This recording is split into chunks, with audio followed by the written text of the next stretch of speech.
Before I forget, because I didn't put this on the end, you can find me on YouTube. I started doing a little podcast and keep up. It's Sons of Liberty 1773 on YouTube. The Tea Party. The Loyal Nine grew into the Sons of Liberty. In 1773, I think December, they turned 94,000 pounds of British tea into a floating debris. So Samuel Adams, I think John Hancock, Paul Revere, rabble rousers back in the day. And we're here because of people like that, right? That's right. So I'd like to tell you a little history about my family and why I'm here. I'm an introverted person, and these crowds I talk to keep getting bigger. I think you guys are going to break me in. So thanks, Marianne, for inviting me to this event. I can tell I'm in great company. I'd like to begin by telling you why I'm fighting this fight for election integrity, what drives me. To begin, long ago my ancestors fled France because of religious persecution.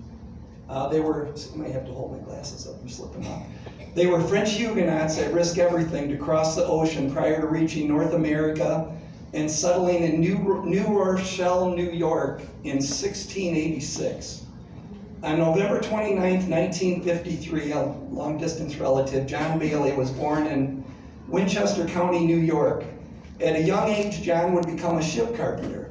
But when the time came, he laid down his tools to fight the invading British. He enlisted as a Minuteman soldier in the 1st Regiment Winchester Company military under the command of Colonel Joseph Drake.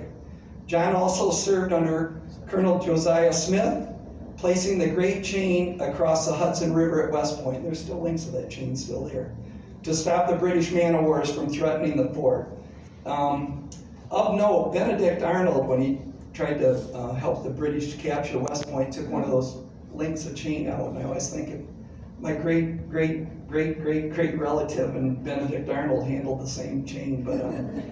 But then, Benedict Arnold was a hero in the Revolutionary War. He won the Battle of Saratoga, but then he met Peggy Shippen, and the rest is history. He knows the history. So on March 31st, 1841, my great Uncle George Bailey was born in Allegan, Michigan. At the beginning of the Civil War, on June 10th, 1861, George joined the 3rd Regiment Michigan Volunteer Infantry. He served in Company F.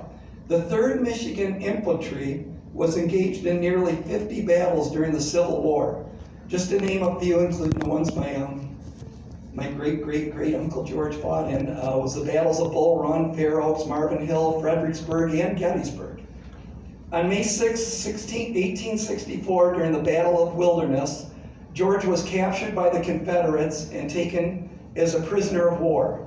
He was incarcerated at Andersonville Prison before being moved to Florence Prison in South Carolina. Andersonville, for anybody who knows your history, Fort Sumter, was a living hell on earth. The prison pen itself was 1,010 feet long by 779 feet wide. You may think that's a big area, but now imagine over 24,000 raggedy clothed and undernourished men held within that space. 13,714 Union soldiers died in that prison. Another 3,000 died at Florence. George would survive the Civil War before volunteering his time fighting for better pay for veterans from the meager $5 a month back then. Then came my Uncle Dorr, who fought in World War II. Most notably fought and was injured at the Battle for Iwo Jima. My father served in the Army, and I have family serving now. I love American veterans, past, present, and future. Not just those who served in my family, but all of them. They are the salt of the earth. America would not be if not for the brave men and women who fought and won our independence, defeated Nazi Germany, and continue protecting America from our adversaries as we sit here in this room. I also feel like, I'm sure all you do, compelled to honor their service by doing our parts as citizen soldiers. Right? We have to honor their service and sacrifice. This is why I'm fighting this fight.